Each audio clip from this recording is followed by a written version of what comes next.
Bonjour à tous, soyez bénis, bien-aimés, que la paix et l'amour du Seigneur soient avec nous. Amen. Bienvenue à notre vendredi de guérison.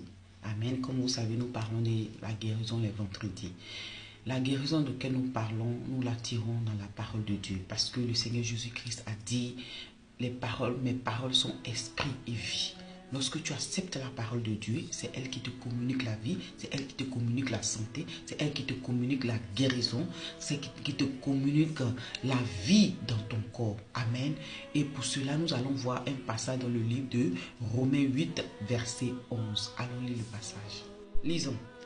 Et si celui qui a ressuscité Jésus habite en vous, celui qui a ressuscité Christ rendra aussi la vie à vos corps mortels, par son esprit qui habite en vous.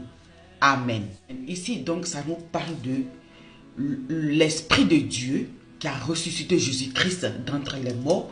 S'il habite en nous, ce même esprit peut ressusciter notre corps mortel, peut donner la vie à nos corps mortels. Et comme je le disais tout à l'heure, c'est la parole de Dieu qui nous restaure, qui nous donne la vie, qui vient donner la santé dans les départements de notre corps où il manque la santé. Amen. Et pour cela, j'aimerais ajouter le passage de Proverbe. Allons lire le passage. Alors, Proverbe 4, verset 22. C'est ça qui nous intéresse, mais nous allons lire aussi le 21 aussi. Il dit, mon fils, sois attentif à mes paroles, prête l'oreille à mes discours, qu'ils ne s'éloignent pas de tes yeux, garde-les au fond de ton cœur, car c'est la vie pour ceux qui les trouvent.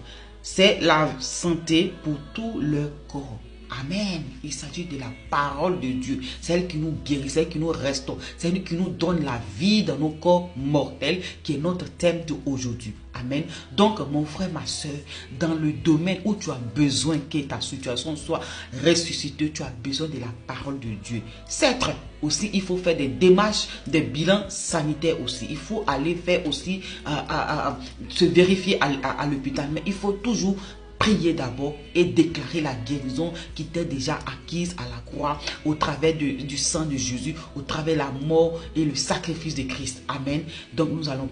Père, nous te remercions, nous te rendons gloire. Seigneur, nous voulons bénir et élever ton Seigneur. Ce matin, nous t'apportons tous nos corps mortels, afin que ton Esprit Saint nous donne la vie, Papa. Car tu as dit dans ta parole que ta parole est esprit et vie. Et que tu envoies ta parole et que cette parole nous guérit, elle nous ressuscite, elle nous fait sortir de la force. Oh Père, je déclare maintenant la guérison dans nos corps, la guérison dans nos vies, et que tout esprit d'infirmité soit éloigné au nom de Dieu.